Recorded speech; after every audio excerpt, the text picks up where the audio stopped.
Muito bem, estamos ao vivo mais uma vez com mais um Conjectura. Você que chega para nos acompanhar é muito bem-vindo e muito bem-vinda. Hoje nós estamos na nossa edição de número 34 para falar sobre a situação das ciências humanas no atual contexto da política científica brasileira. E, para discutir esse importantíssimo tema, hoje nós temos o prazer e a honra de receber a professora Fernanda Sobral, que foi professora de Sociologia da UNB e é vice-presidente da Sociedade Brasileira para o Progresso da Ciência. Olá, Fernanda, muito bom dia e muito obrigado por participar conosco aqui do Conjectura. Bom dia a todas e a todos. Eu é que agradeço de poder participar desse programa tão interessante chamado Conjecturas. Muito obrigado, Fernanda. E, como sempre, estou também muito bem acompanhado com meu amigo, companheiro aqui de Conjectura, o professor Wayne César. Bom dia, Wayne. Bom dia, Danilo. Bom dia, professora Fernanda. Muito obrigado por estar conosco. Bom dia a você que já nos acompanha, já sabe, neste semestre o Conjectura está com suas lives todas as quintas-feiras, a partir das 10 horas, horário de Mato Grosso do Sul, 11 horas, horário de Brasília, e sempre com aquele espírito e objetivo inicial do nosso projeto. Você já sabe, mas a gente não se importa em repetir a cada abertura do nosso programa. Nós somos um programa de defesa, de promoção e de debate e divulgação das ciências humanas. Então, nós estamos aqui para debater, para discutir hoje a política nacional a respeito da pesquisa, a política científica nacional no sentido amplo, no sentido geral, notadamente, poderemos discutir a respeito dessa política no que concerne às ciências humanas, e é um pouco a nossa tarefa. Por isso, a gente também não cansa de pedir.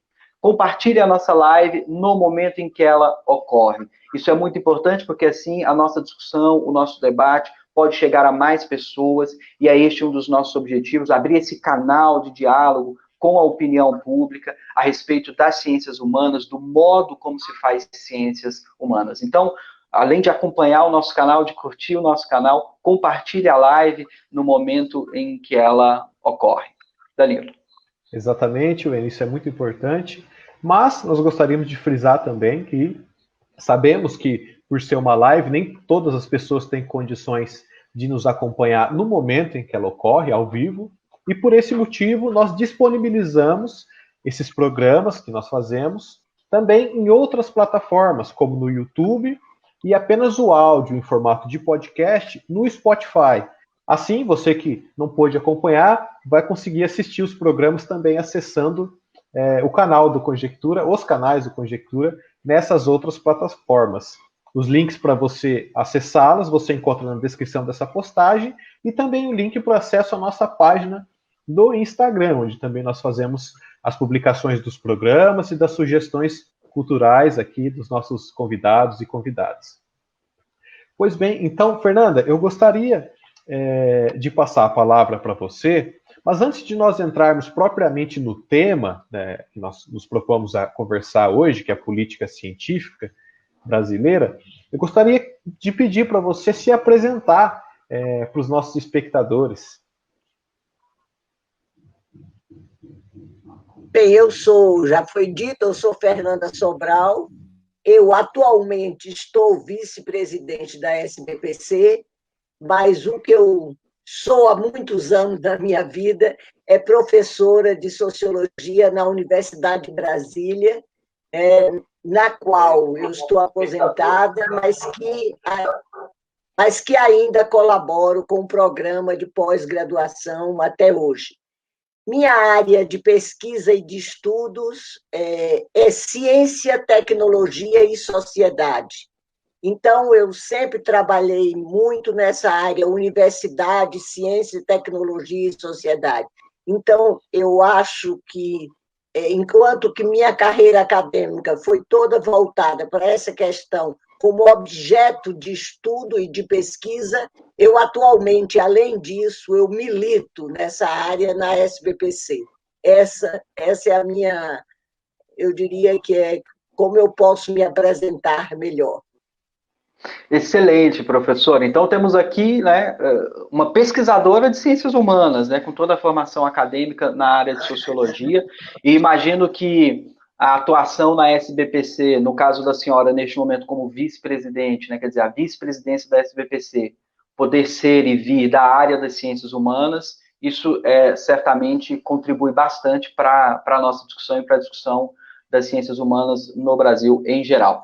Mas, professora, então, para a gente começar a nossa conversa, né, o Carlos Augusto já está conosco, desejando bom dia, também o Vinícius, bom dia a você que nos acompanha. Pode ir deixando o seu comentário e suas questões na medida em que a gente vai discutindo.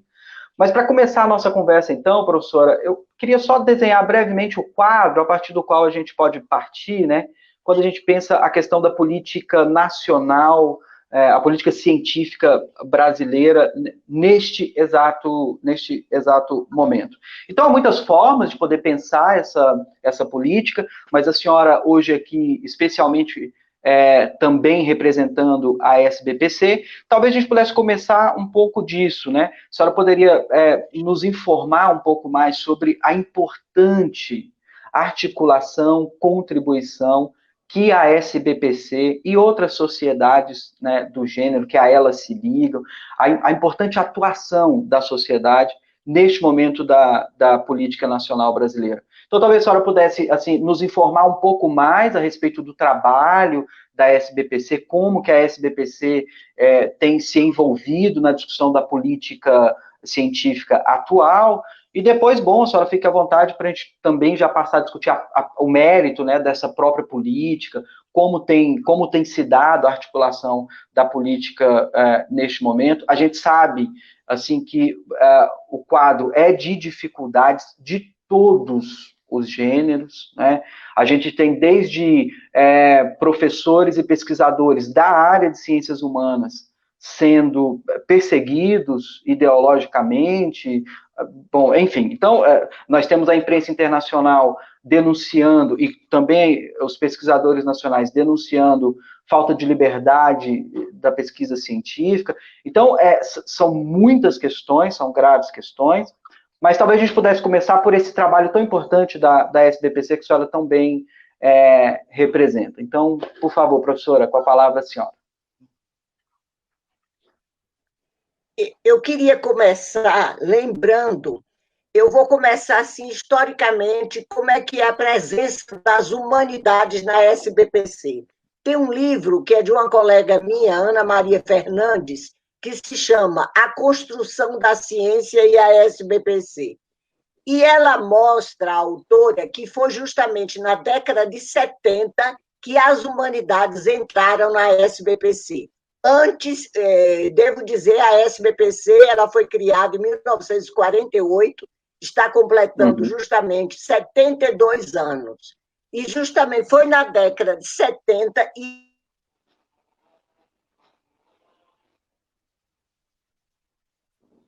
ela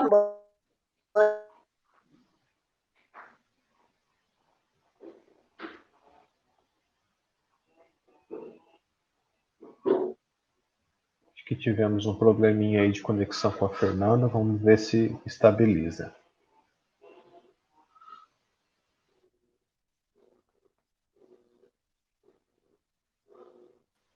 Fernanda nos ouve?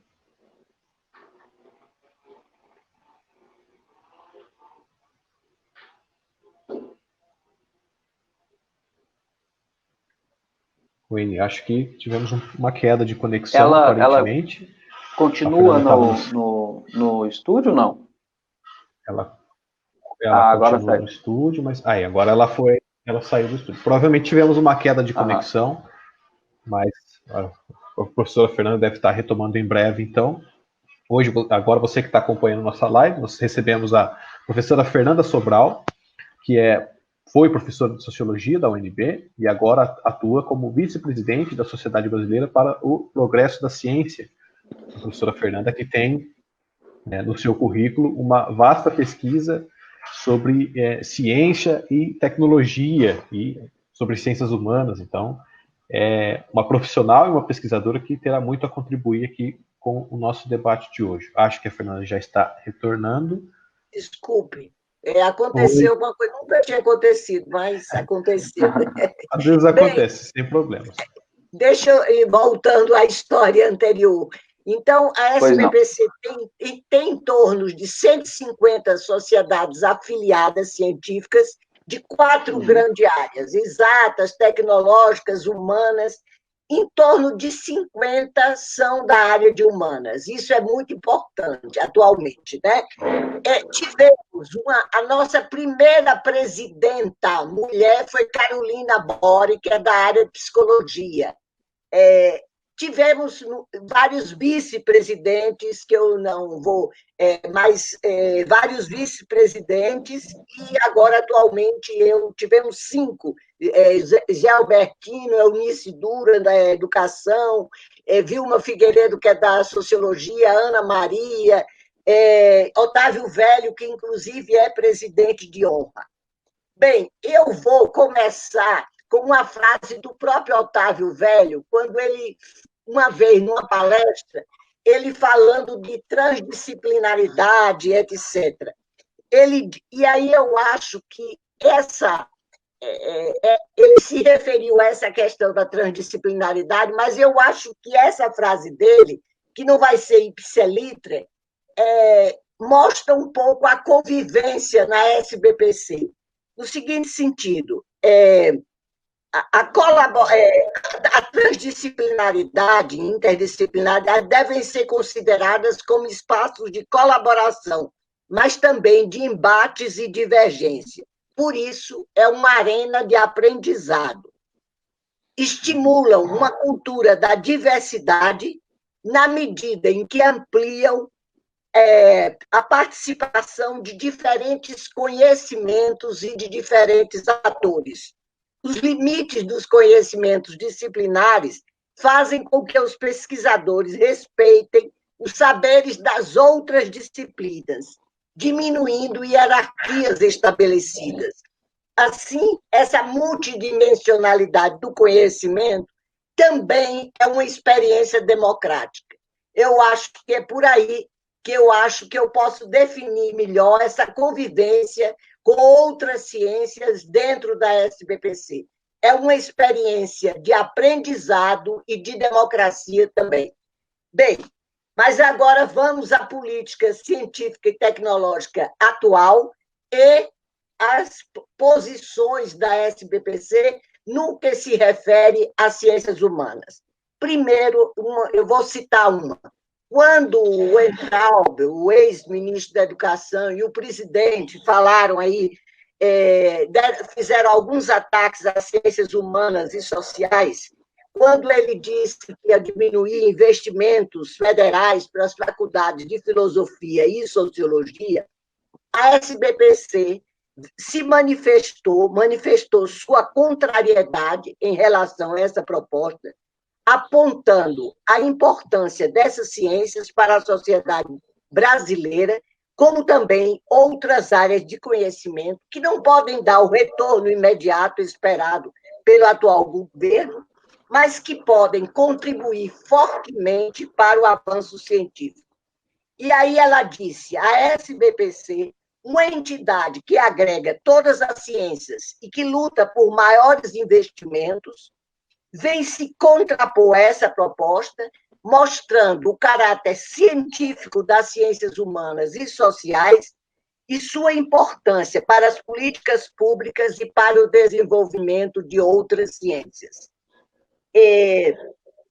Outra questão que também foi colocada nessa nota é que as ciências humanas e sociais elas têm um papel importantíssimo de produzir uma permanente reflexão crítica e como função fundamental ao processo democrático, né, e nesse sentido. Bem, finalmente, eu estou citando ainda a nota, cabe registrar que os ataques dirigidos às ciências humanas e sociais constituem claramente uma estratégia mais geral que ameaça toda a pesquisa científica do país, já que se pretende restringir a formação universitária à mera aplicação de técnicas importadas ignorando o domínio da cadeia do conhecimento, imprescindível para o desenvolvimento econômico do país,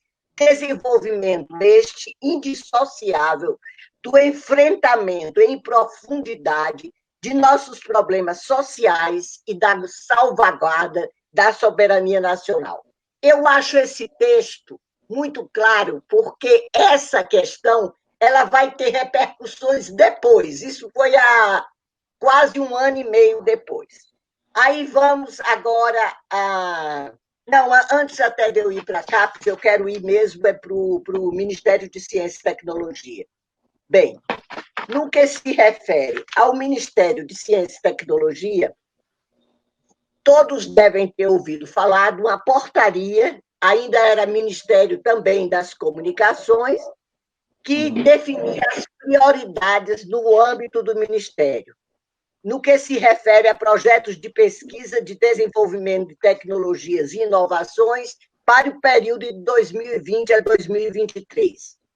Essa portaria foi promulgada sem maiores discussões com a comunidade científica e, embora a SBPC identifique áreas importantes e de vanguarda nos impactos produtivos, econômicos, sociais e de sustentabilidade, e que certamente merecem investimentos e apoio, essa portaria omite a necessidade de apoio à ciência básica, incluindo as ciências humanas e sociais, fonte fundamental do conhecimento e formação de recursos humanos qualificados, sem os quais não há desenvolvimento tecnológico e inovação.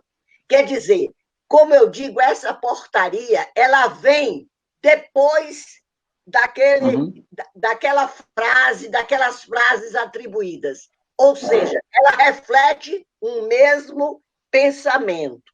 Bem,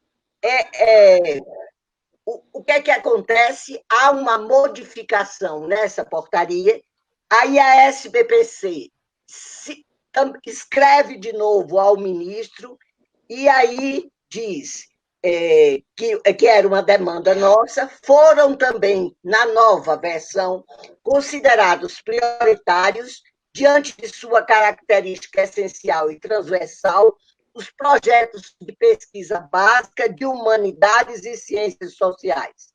As prioridades definidas na portaria passaram a ter caráter orientativo para os órgãos do Ministério. No entanto, apesar de ter sido incluída essa frasezinha, e em vez de ser as prioridades não terem mais aquele caráter determinístico, mas sim orientativo,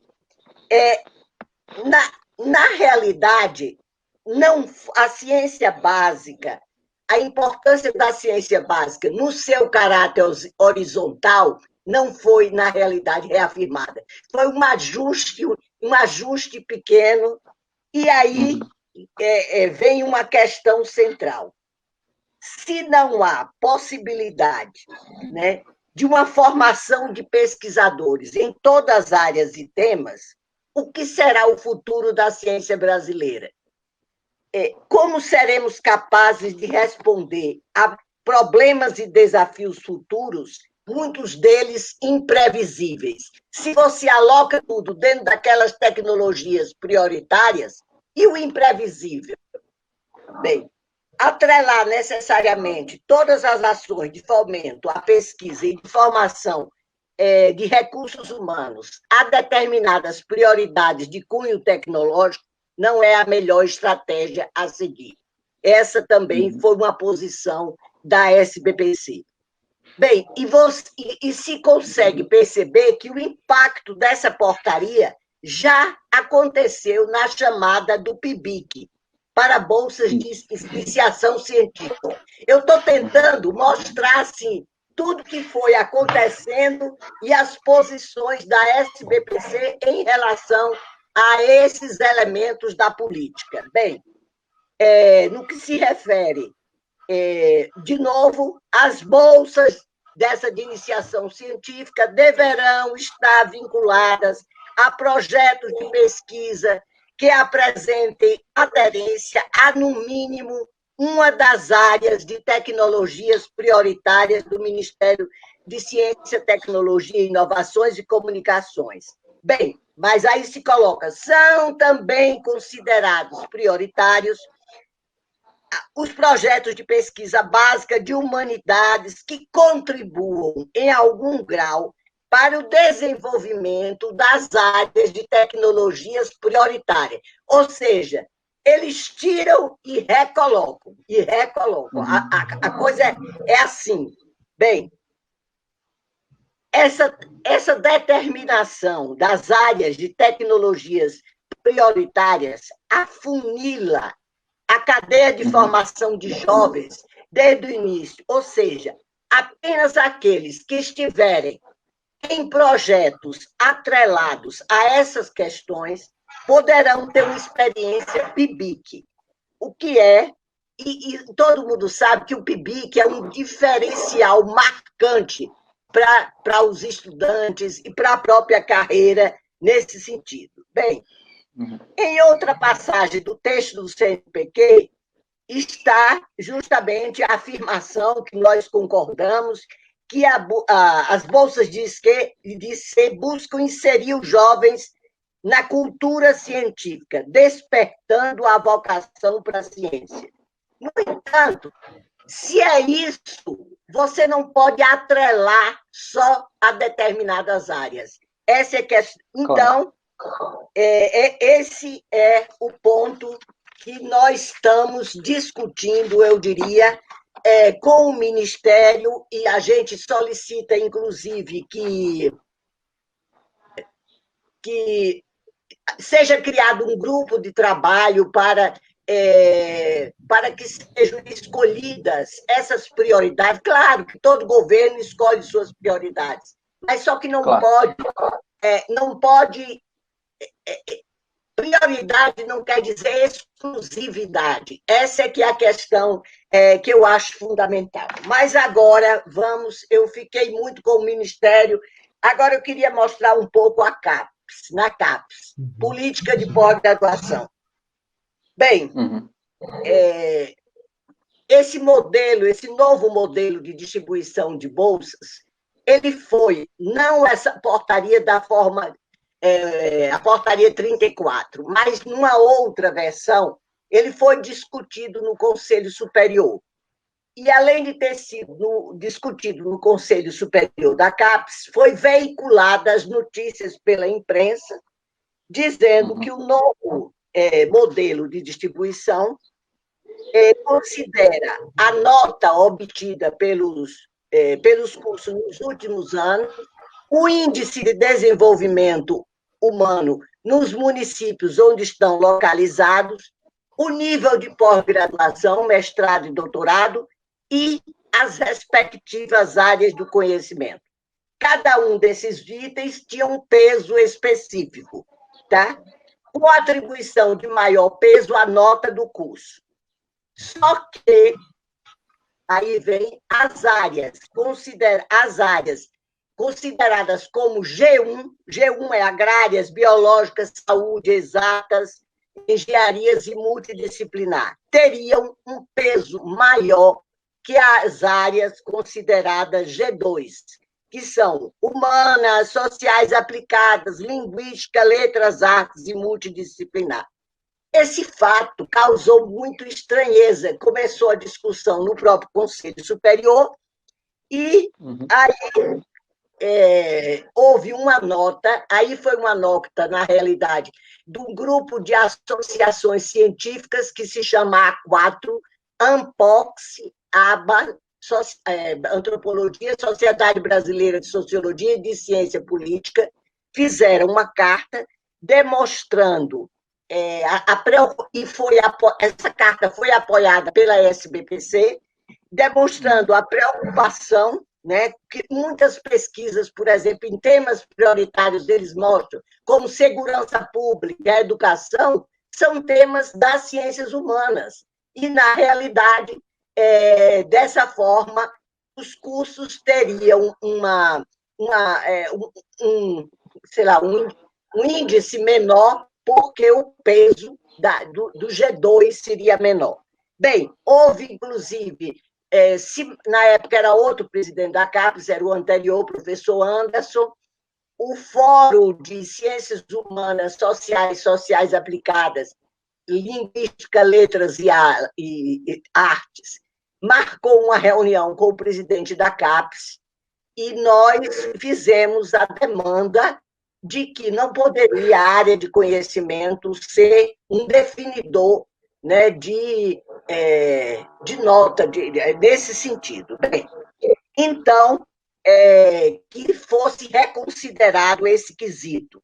Esse quesito foi reconsiderado, mas veio a portaria 34 da CAPES, esse quesito não está lá, ou seja, se por um lado nós ganhamos essa, se pode dizer isso, a portaria 34, ela trouxe outros problemas. Eu diria que a SBPC, quando surgiu a portaria 34, também se dirigiu já ao novo presidente da CAPES, pedindo as planilhas para ver porque estava a maior confusão de perda de bolsa, sobre as bolsas. Tivemos muita dificuldade de conseguir, no final conseguimos. Existe na SBPC um grupo de trabalho que trata só sobre políticas da CAPES, existe um outro grupo de trabalho que trata só de política científica. Esses GTs, eles discutem e dão subsídios para a diretoria da SBPC tomar posições nesse sentido. Bem, esse GT da CAPES fez uma análise quando se teve acesso a essa planilha de bolsas, né? Foi elaborado, inclusive, um documento sobre isso, e, de fato, estaria ocorrendo 10% de perda de bolsas, porque eles dizem que houve um aumento, mas esse aumento se dá com bolsas de empréstimo, e as bolsas de empréstimo são bolsas temporárias. Bem, então, de fato, a bolsa da cota do curso, ela teve nesse caso da portaria 34, nesse documento que foi feito pelo GT, não há grandes diferenças entre as áreas. Todas as áreas, de uma certa forma, estão perdendo. Tá? Nesse sentido, o maior problema não é nem a área, nesse caso, são os cursos 3 e 4, e com relação ao Norte e o Nordeste, são os que estão perdendo mais, porque continua pesando, sobretudo, a nota do curso. Bem, recentemente, tem mais uma questão com a CAPES. Vocês devem ter ouvido falar do relatório da Comissão de Avaliação, que faz uma proposta de mudança na avaliação da CAPES. A proposta é para um modelo multidimensional, tem coisas interessantes, inclusive, na proposta, não nego, mas tem uma proposta como sugestão que seria de redução das áreas da CAPES. E isso também modificação no Qualis, ou extinção do Qualis. Essas questões que estão lá como sugestões, mas aí, no caso da redução das áreas, logo depois foi constituída uma comissão para trabalhar sobre essa questão, nos preocupa muito, porque a gente queria saber um pouco que estudos, que evidências nos trazem de que precisa haver, quais os fatos que levam a que tenha que se reduzir as áreas, tá, de avaliação. Essa é uma pergunta que está nos preocupando, como se diz. Bem,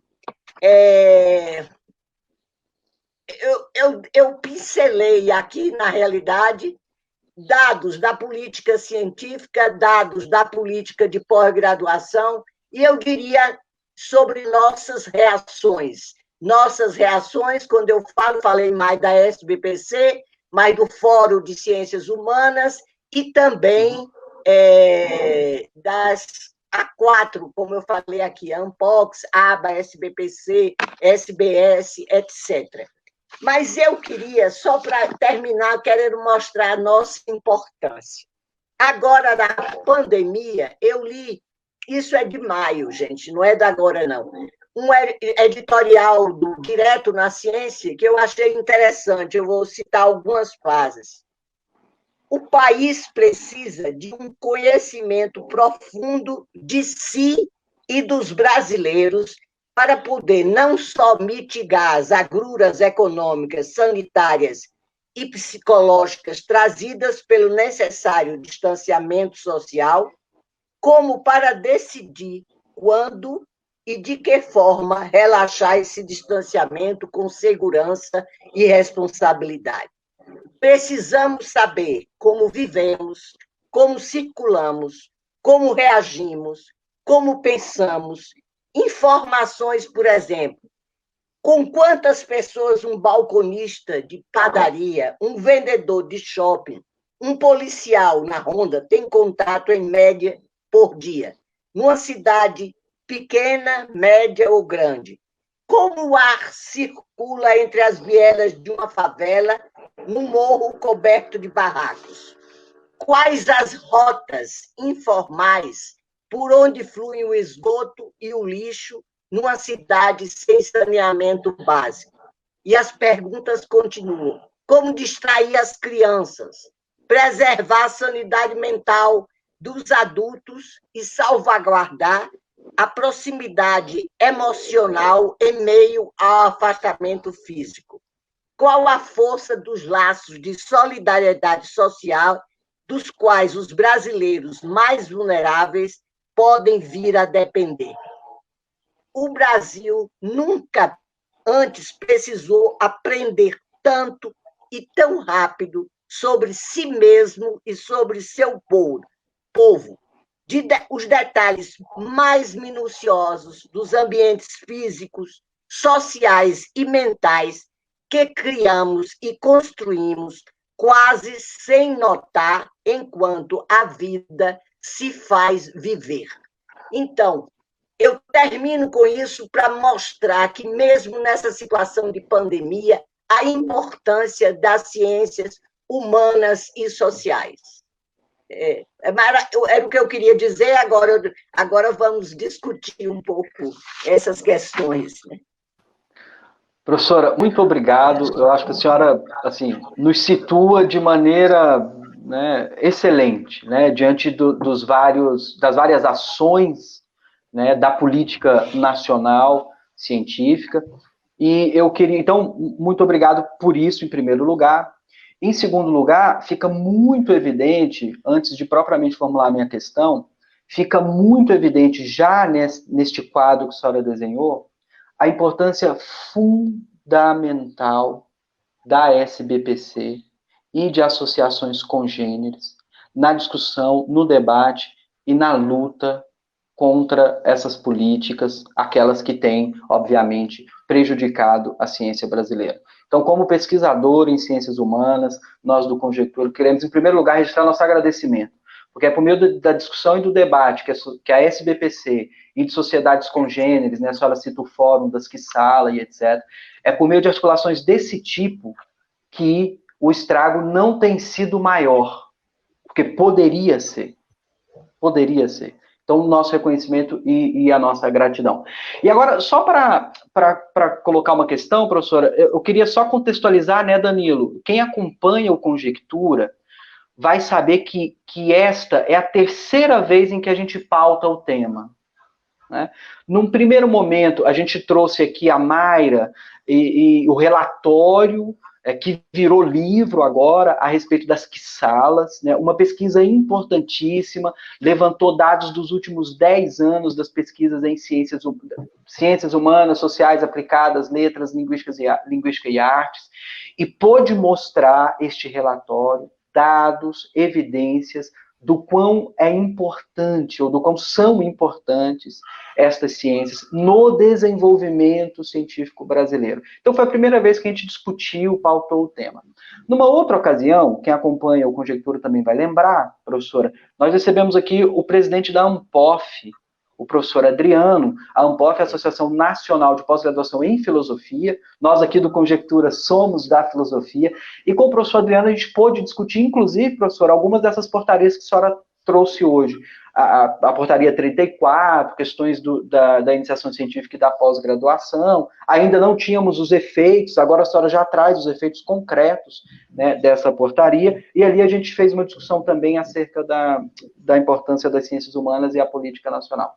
E agora, portanto, com a senhora, a gente já tem, nesse sentido da minha questão, a gente já tem, então, esses primeiros efeitos concretos, né?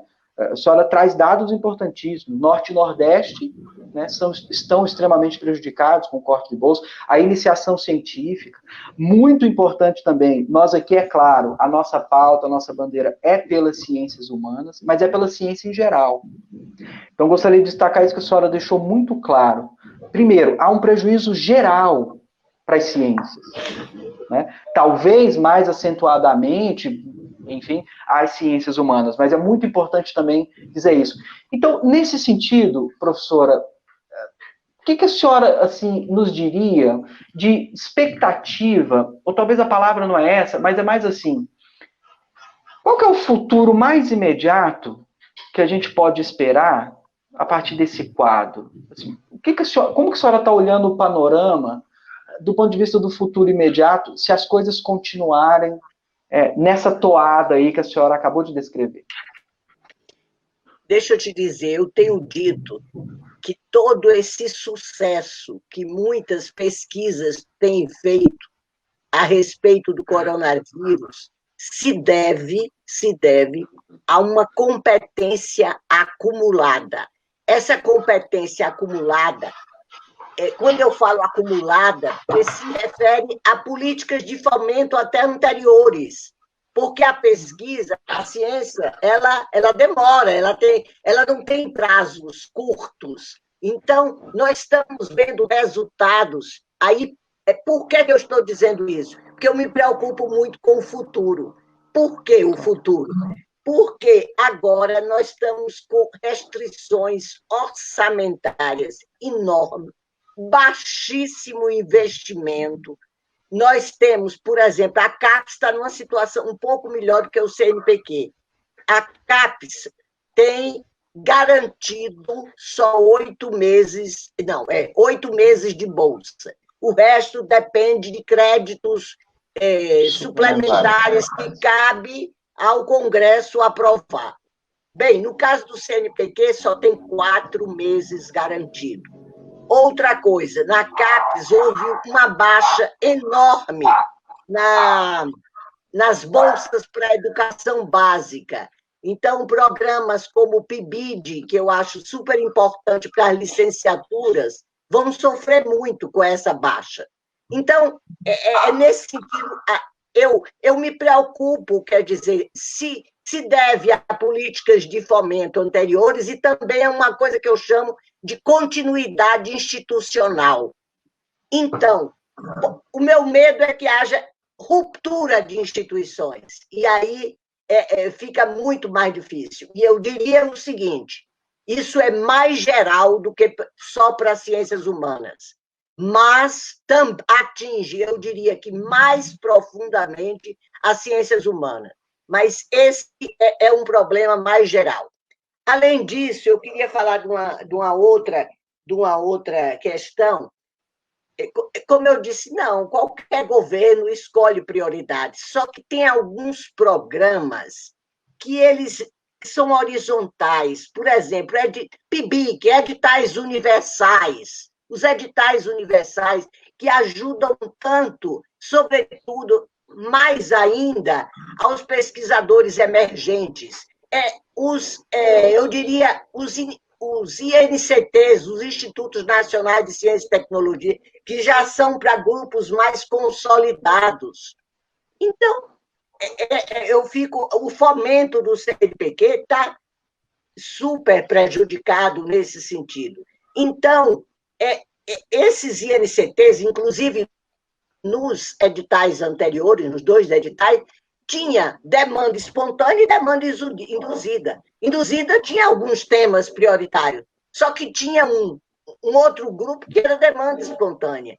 É nesse sentido que eu acho que a política tem que trabalhar com essas duas possibilidades.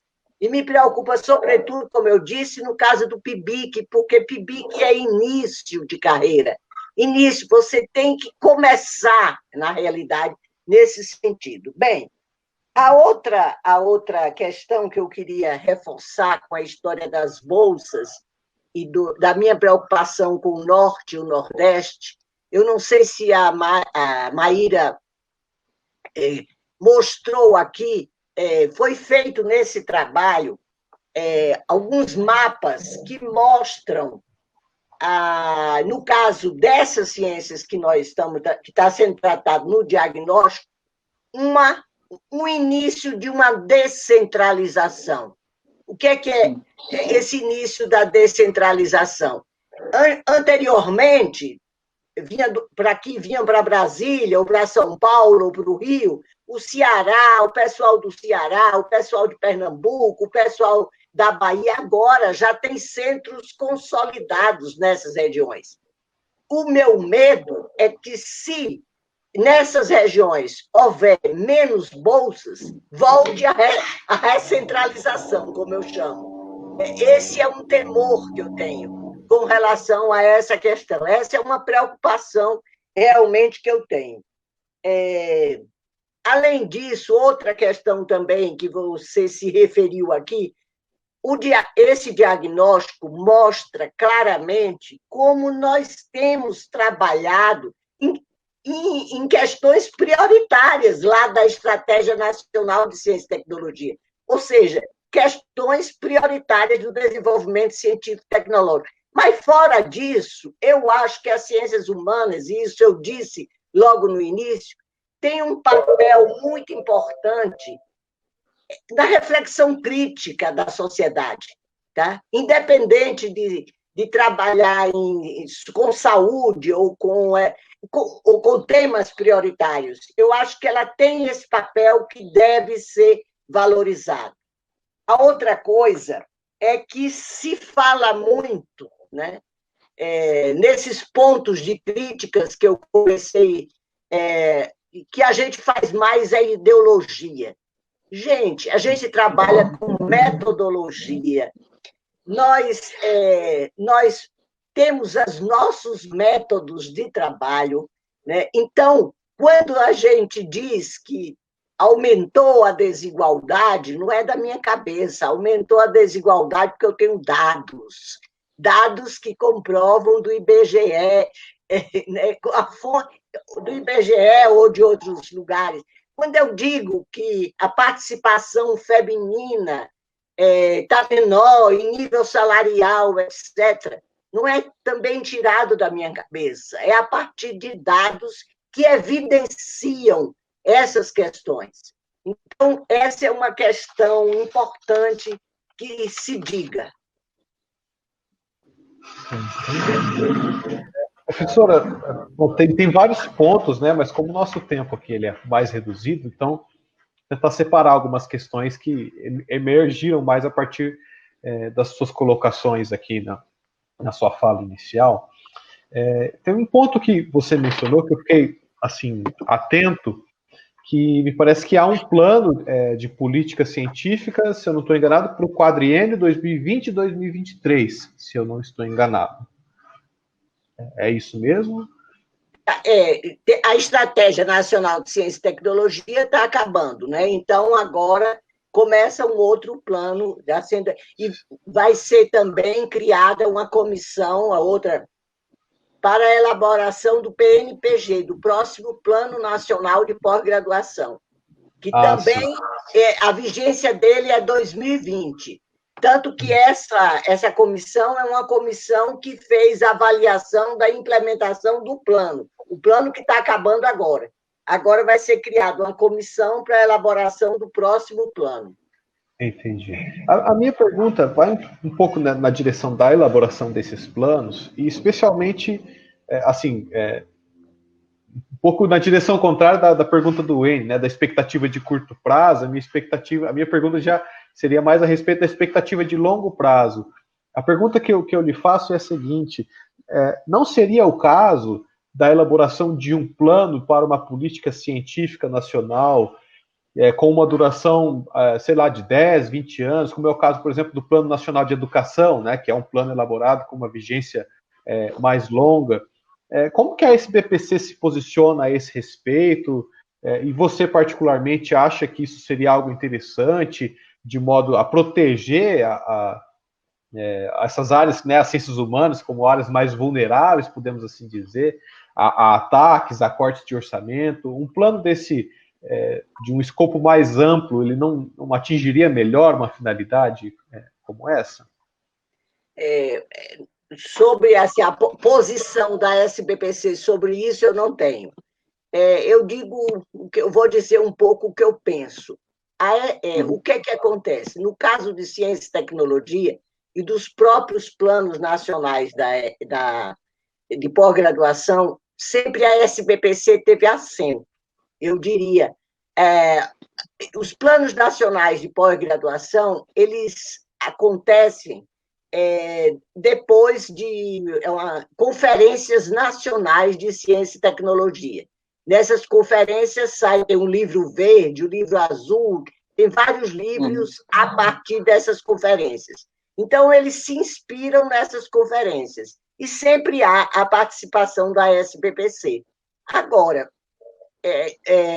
atualmente, eu não sei até que ponto a SBPC será chamada, né? Se for, nós estamos abertos ao diálogo, isso eu tenho certeza. Agora, sobre o longo prazo, claro que seria o ideal se ter um plano mas eu diria que, mesmo você tendo um plano de longo prazo, não se garante o cumprimento do plano. As injunções políticas, econômicas, são enormes. Não é o prazo. Eu estou dando a minha opinião pessoal. Eu tenho dúvidas se a duração do plano é que vai definir. Porque eu acho que depende de uma série de interesses que circulam para que esse plano... eu vou te dizer, nós, na última estratégia de ciência e tecnologia, a SBPC teve até uma participação boa. E o que nessa estratégia entrou ciência e tecnologia social como um dos temas prioritários. Está lá. A partir disso, nós fomos chamados, o fórum, aí foi o fórum que foi chamado para detalhar essa parte do plano. Nós fizemos, eu diria que esse detalhamento em várias ações. E talvez a única ação que foi concretizada foi a realização do diagnóstico. As outras ações estão lá no papel. Houve a nossa participação, nós fizemos esse planejamento, quer dizer, eles fizeram, mas com a nossa participação. E na realidade, como eu disse, uma das ações foi executada. Tudo bem, eu acho que essa ação foi muito importante, porque ela dá dados para que as próprias sociedades científicas reivindiquem mais, entendeu? Eu acho que dá ou seja, eu diria que ele vai se reproduzir, essa ação, eu acho que vai se reproduzir de uma forma, eu acho, interessante. Professora, Danilo, se você me permite, posso... um pouco nessa linha do que a senhora está dizendo, é o seguinte, pelo que eu pude perceber, inclusive pelo histórico que a senhora traçou, né, essa política científica que tira de um lado, reintroduz de outro, né? Essa política científica que, ao que parece, não tem dialogado com a comunidade científica brasileira, Então, né, tem uma certa tensão aí no processo de diálogo. Eu sei, a SBPC é uma sociedade para o progresso da ciência em geral, eu sei, mas eu queria que a gente pensasse um pouco, eu queria perguntar à senhora um pouco mais agora, restritamente, especialmente quanto às ciências humanas. A senhora acaba de citar o fórum, né, do Fórum Kissala, que é me parece uma articulação muito importante, talvez a articulação mais importante que a gente tem no cenário. Eu digo mais importante é do ponto de vista de articulação, não é mais importante. Queria que a senhora confirmasse isso, se o Fórum Kissala é, então, essa articulação que mais tem, assim, atuado, porque eu sei que tem outros, né, talvez mais isolados, menos articulados, mas a pergunta de fundo mesmo é a seguinte: nós, pesquisadores de ciências humanas, ou a comunidade de ciências humanas no Brasil, como que a senhora avalia? Nós estamos muito dispersos, nós estamos muito isolados. Será que a gente deveria se organizar, se articular mais em torno desse fórum, ter uma atuação mais consistente? Estou pensando do ponto de vista de uma comunidade geral, né, de pesquisadores Kissala, por exemplo. Eu sei que o fórum tem feito esse trabalho importantíssimo de tentar articular essa comunidade, mas como que está isso hoje? Eu, particularmente, né, porque a senhora imagina, eu não conhecia esse fórum até esse ano, e eu que me preocupo com o tema das ciências humanas. Então, parece que é isso. Nós estamos muito dispersos, nós, pesquisadores das ciências. Precisamos nos organizar e atuar mais? O que a senhora diria? Deixa eu lhe responder. Eu acho sempre que precisamos nos organizar mais, atuar mais. Isso concordo integralmente. Agora, você também definiu o fórum como eu acho que é a melhor definição. O fórum não é uma associação, ele é articulação. Ele articula sociedades. Claro, esse fórum ele começou, na realidade, com a preocupação com a ética na pesquisa. Como nós estávamos vinculados, estamos até hoje, de uma certa forma, ao Ministério da Saúde, então havia uma preocupação com isso. Depois vieram outros temas, e eu diria que cada vez mais esse fórum está crescendo. Agora, claro, concordo com você que precisa aumentar essa mobilização, essa organização, ser mais conhecido, como você disse, que desconhecia até há pouco tempo. Agora mesmo acabamos de eleger uma direção, não, coordenação colegiada. São várias pessoas, isso eu acho que vai dar mais força ainda para o fórum, é importante. Tem algumas, talvez porque eu conheça mais, porque é da minha área, né? Essa articulação que eu falo a quatro, ela tem se destacado muito. Então, por exemplo, a aba entra a questão indígena, todo dia. Gente, vocês não imaginam o trabalho que essa política, no geral, dá às sociedades científicas. Todo dia, quase, tem que se escrever uma nota, tem que se falar alguma coisa, tem que se articular alguma coisa. Não é fácil. E eu queria, por exemplo, agora na pandemia, esse A4 de novo, eles criaram um boletim da pandemia. Todo dia ou toda semana saía um artigo, alguma coisa da área de ciências humanas, mas que tinha relação com a pandemia. É muito interessante. Eu acho, a outra coisa, eu acho que essa pandemia ela é horrível, claro, as consequências são nefastas, mas ela mostrou a importância da divulgação científica. Sim. Isso, cada vez mais, a necessidade. Isso que vocês estão fazendo para as ciências humanas, poucas pessoas estão fazendo.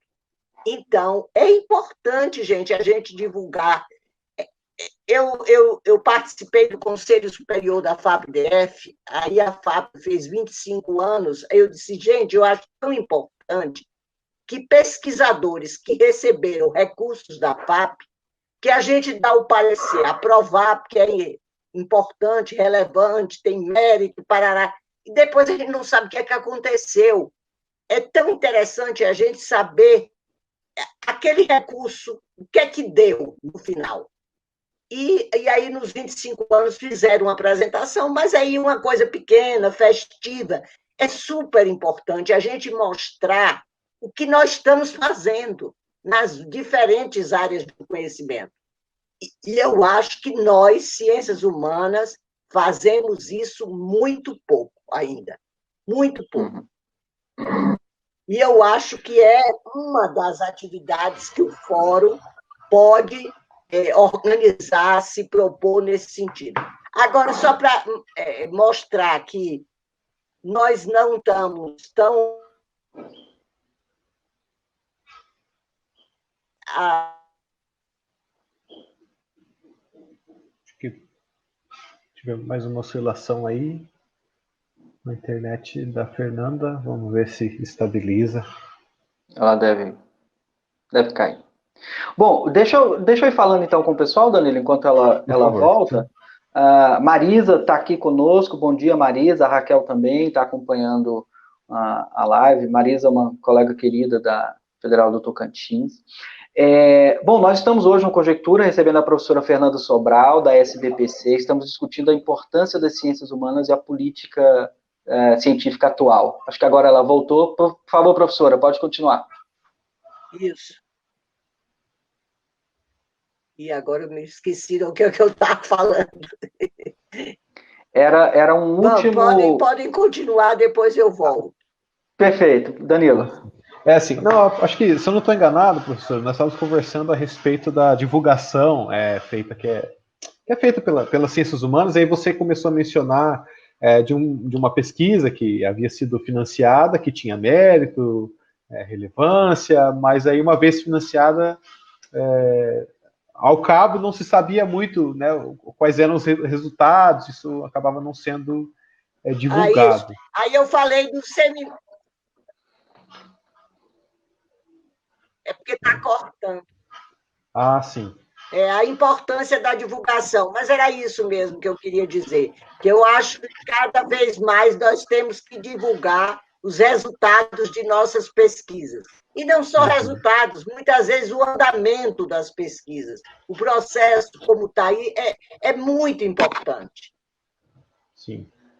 Sem sombra de dúvida, isso é algo até que eu e o Wayne conversamos muito entre nós e também com os nossos espectadores, que há sempre um esforço, pelo menos da nossa parte aqui do Conjectura, de tentar desconstruir a imagem de que o pesquisador, o acadêmico, é uma pessoa que fica, especialmente o pesquisador acadêmico de filosofia ou das ciências humanas de um modo geral, uma pessoa que fica reclusa no seu gabinete ou no seu escritório, né, coberta com os seus livros de artigos, e que produz uma pesquisa que diz respeito a alguma coisa muito distante da realidade, que, por consequência, produz alguma coisa, o resultado da sua pesquisa também é algo muito distante. Isso é algo que não é verdadeiro, não condiz com a pesquisa que é realizada em ciências humanas de fato. A questão é que como nós podemos dar esse passo, né? Essa é a dificuldade, acredito eu, porque se você... Isso é um paralelo que eu consigo traçar. Se você abre outras redes sociais, como por exemplo o YouTube, você consegue acessar uma série de excelentes comunicadores das áreas biológicas, das áreas da saúde, das ciências exatas, da física, da matemática, que conseguem fazer uma divulgação do trabalho excepcional. Mas aí me parece, isso é algo também que eu já havia conversado com alguns colegas de um grupo de estudos, que pelo fato de que nós, no caso da estrutura da universidade, né, quando se contrata um professor, ele não é apenas um professor, ele tem que atuar nas 3 frentes de pesquisa, de extensão e de ensino, e parece que acabou-se que certa dimensão, como é a dimensão da extensão, acabou ficando negligenciada pelo fato de que, por exemplo, a política de financiamento de bolsas, ela pauta-se muito mais pelo impacto na pesquisa, através da publicação dos quadros, do que propriamente com a extensão, né, a divulgação do que é feito. Aí eu fico, né, me pergunto, né, essa mudança de paradigma, se ela não poderia ocorrer também, de algum modo, estruturalmente, de modo a o que os próprios profissionais, por exemplo, inseridos no meio acadêmico, se identificassem mais com a vertente que lhes é própria. Por exemplo, esse professor tem muito mais o perfil de pesquisador, por exemplo, ou esse professor já tem todo o perfil para extensão. Não sei, é algo que me ocorreu, que me parece que é algo que seja viável, sabe?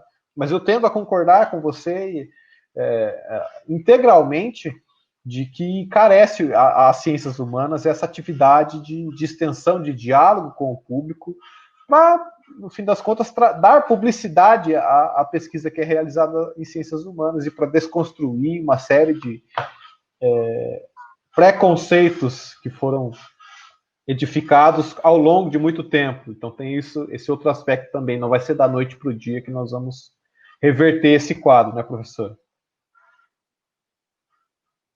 Eu até lembrei do que eu estava falando, mas eu vou primeiro responder ao Danilo. É claro, Danilo, que é muita coisa. Você pediu ele dar aula, ele pesquisar, divulgar, né, corretamente o que ele está. Claro que é, isso aí não tem nenhuma dúvida, você tem toda a razão. E eu gostaria de dizer que eu participei da avaliação dos INCTs da área de humanas, e uma das questões do INCT é transferência do conhecimento. Aí, nas entrevistas que eu fiz, inclusive, algumas pessoas disseram: a gente nunca tinha pensado nisso agora, ou seja, nós mesmos da área de humanas não tínhamos pensado nessa transferência do conhecimento. Estávamos começando a pensar em função de um edital que exigia transferência do conhecimento. Então, isso é interessante ver. Agora, o que eu estava falando é que agora a SBPC foi solicitada para indicar membros para o Conselho Deliberativo. As sociedades científicas, elas votam, fazem uma espécie de votação para indicar os nomes, e a SBPC encaminha esses nomes. Claro que encaminha uma lista tríplice, pode ser nomeado o primeiro, como pode ser o segundo, o terceiro, isso aí a gente não tem muito controle. Mas foi interessante porque as sociedades da área de humanas foram as que mais se mobilizaram na escolha, na votação para esses membros do Conselho Deliberativo. Isso eu acho.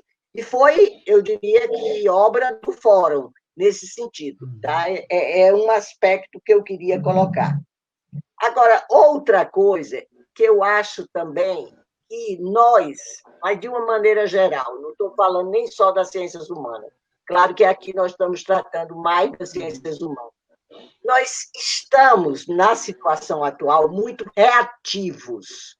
Eu acho que a gente precisa ir além do reativo.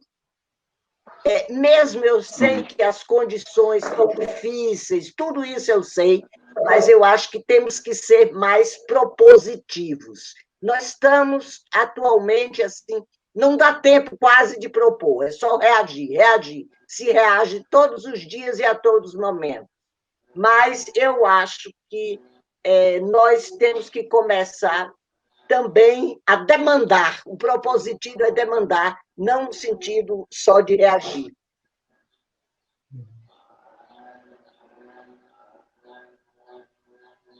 Caiu? Não, não caiu não, tá estável. O N me ouve? Sim. Tá estável. Eu estou ouvindo bem. Tá ouvindo bem. É isso, né? De fato, é que é muito difícil, né? Fazer essa articulação, mas sem dúvida, eu acho que também é algo, né, Wayne, que já vemos conversando no Conjectura, algo que parece que é de posicionamento comum nosso, de que, bom, exatamente em momentos cruciais, tensos, né?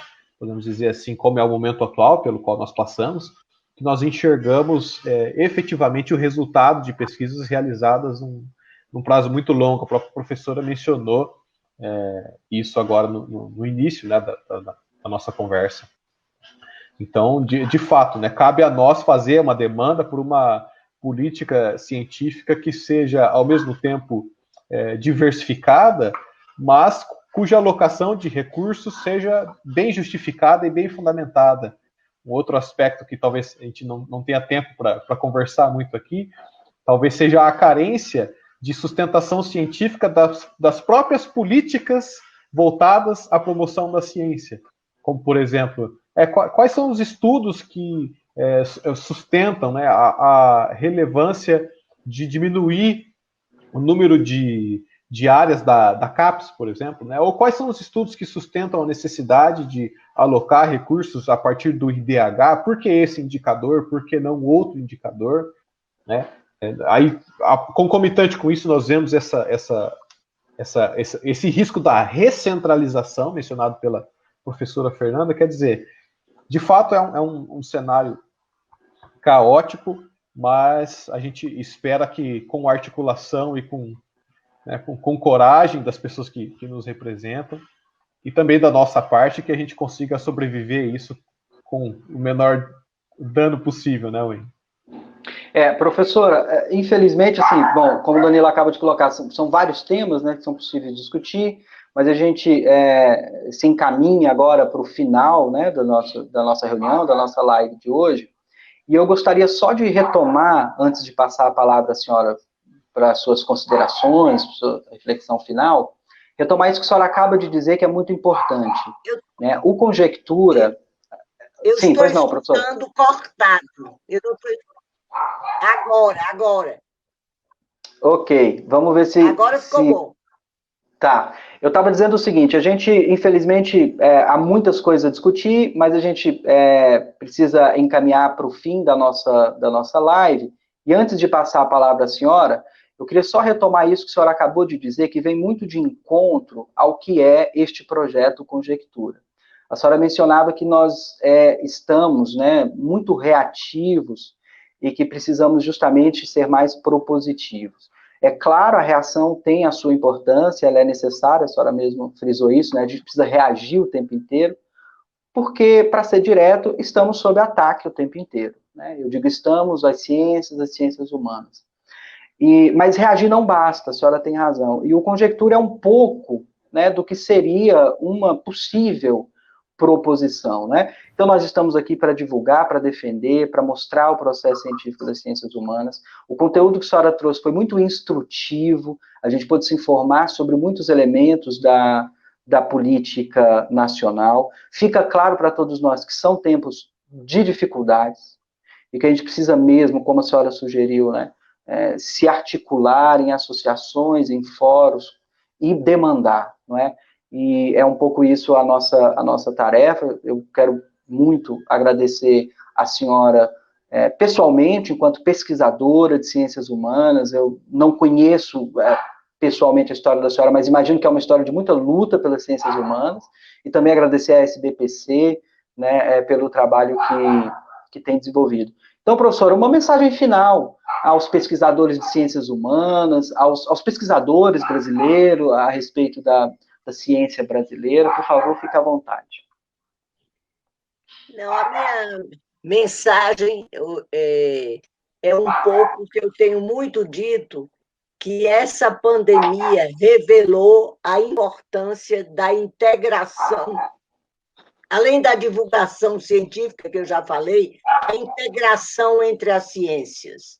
Se, por um lado, as ciências biológicas e da saúde estão trabalhando com vírus, ou seja, tanto no tratamento como na prevenção do vírus, as outras ciências, tipo matemática e estatística, estão trabalhando com georreferenciamento de dados. E, por outro lado, as ciências humanas e sociais, além de todos aqueles aspectos importantes que eu mencionei, de saber como as pessoas vivem, também trabalham sobre os impactos sociais e econômicos. Ou seja, não existe ciência mais importante do que outra. Todas nós somos essenciais. Essa é que é a ideia que eu gostaria de passar e agradecer, e vamos lutar pelas ciências e pelas ciências humanas e sociais também. É isso aí, professora. Muito obrigado pela sua palavra, pela sua participação aqui. Mas antes de encerrarmos o programa, ainda temos que pedir para você, como já é de praxe, que nós fazemos com todos os convidados aqui do Conjectura, uma indicação cultural, uma sugestão cultural para os nossos espectadores. Alguma coisa que você tenha apreciado nesse momento de pandemia, pode ser um livro, uma série, um documentário, enfim. Por favor, fique à vontade para compartilhar conosco. Eu vou falar de um documentário que eu vi. Eu estou impactada essa semana, muita gente já está vendo, que é o Dilema das Redes. Esse documentário tem pela Netflix e é super importante, e é um dilema mesmo, que mostra como as redes nos ajudam e, ao mesmo tempo, os problemas que podem ser acarretados nesse capitalismo da vigilância. Uhum. De todos os nossos dados estão sendo coletados. O dilema das redes. Né? Excelente. Então, essa sugestão cultural vai ser publicada posteriormente nas páginas do Conjectura. E é isso que eu gostaria de agradecer, professora Fernanda, a sua participação aqui no Conjectura. Sua presença aqui foi muito ilustrativa para nós e para os nossos espectadores, eu tenho certeza. Agradecer você também, que nos acompanhou até o final dessa live. E deixar o convite, então, para a nossa próxima live da quinta-feira que vem. Nós estaremos aqui novamente, às 11 horas da manhã, com mais um pesquisador ou pesquisadora das ciências humanas. E nós aguardamos a participação de vocês. Um grande abraço e bom final de semana. Até mais. Tchau, tchau. Muito obrigado, professora.